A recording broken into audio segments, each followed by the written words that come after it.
Bonjour et bienvenue à mes lubies. I will be doing this video in English, so if you're my typical subscriber who is French Canadian, look at my channel. You will see the same video but in French as well.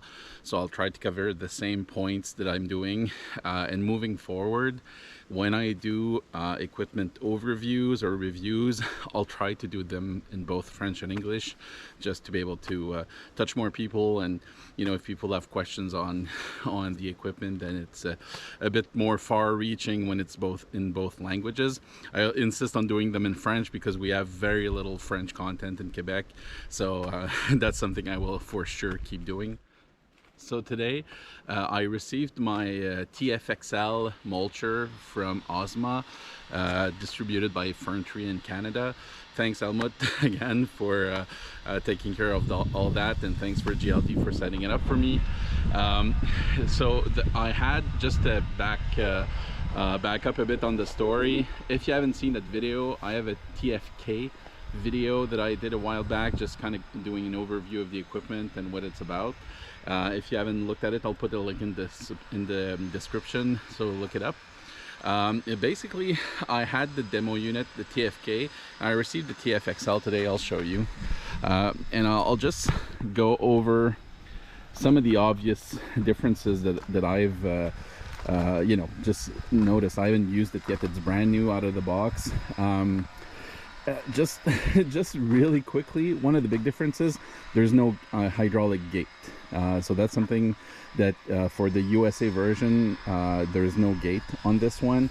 Honestly, I used it on the TFK, and I ended up keeping it open just because it just spreads the wood chips around a bit more. It doesn't get clogged up. So I didn't see that much of a benefit using the gate. I guess if you're in an enclosed space or really want to control your wood chips, don't want to send them in the street, or you know, on a house or things like that, it might come in useful. But usually for the type of work I do, I'm in the woods, there's nothing around, so I'd rather have something that chips well and spreads it out. And so that's the first thing. There's no hydraulic gate on this unit. Second thing, the whole cylinder is just wider. So again, that's something that I noticed on the TFK. It has a pretty wide cylinder, which is, I think, something that's really good. So already the TFK was good compared to other units I saw from other manufacturer. This takes it even further with having a wider cylinder. Advantages of that is the mass is on the outside, so it helps with momentum and keeping speed up. It also has the bite limiter technology, so in front of every tooth there's a bar metal that prevents too much material from going in, which you know, helps recovery time. It doesn't bog down that easily. You can't, like, you know, force it too much, and so it helps you control the amount of wood that you chip. Other thing that I was really looking forward to is these are the teeth are much wider than on the TFK. I don't know if that's going to make it harder for my excavator for the hydraulic flow to keep up the speed. I don't know if it's going to be better because it's going to chip, you know, chip more wood. I'm looking forward to trying it out, see the differences, but for sure these are much wider than on the TFK. As well, these are flippable, or you can rotate the teeth. So there's two sides on each. Let me just get closer. So each tooth has two edges. So if you hit a rock and damage a couple, then you can just flip them around and keep going, you know, at peak performance, without having to replace the tooth right away. So that's something that I can see being a huge benefit when you're in the field and don't necessarily have access to all your tools and everything. So, and it's just, as a generally speaking, it just feels more heavy duty than the TFK. I mean, the TFK with solid steel construction was pretty good, but this is just a bit more massive.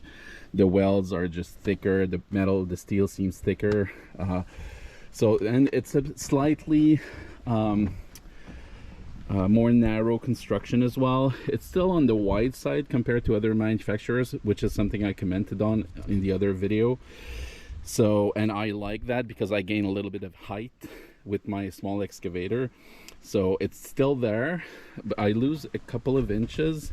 It is a bit higher than the TFK, but it's still a bit lower to the ground, or squatter than most of the competition. So that's something I really like about the unit. Other than that, the things that I noticed, but I'm really not an expert or an engineer or any kind of that thing like that. So the hydraulic hose are slightly bigger, so that I can only imagine that that gives more flow to the accessory. So I'm thinking it might again help with recovery time. So that's something I'm really looking forward to trying, see if that's true, or if it's just you know, just different hoses, no differences. The motor in there is also different. I don't know if you guys see so well, but it's just a different setup. So I'm really looking forward again to trying it. I have a few things around here. You know, I have a project next week that I might bring it on, but I don't currently have a lot of brush mulching to do, so I've been doing more chopping down trees and things like that. But I do have these smaller trees here that are right under my electric line, so I don't want these guys to get too big because they'll end up just being problematic for my electric line. So I'm just gonna mulch that down to try it out. So I'm just gonna do these guys, and then just all along my my ditch here, I'm just gonna clear that out because I don't want anything growing in there. So I'll film it. Hopefully you guys get to see it in action, and I will be posting more videos on it in the future.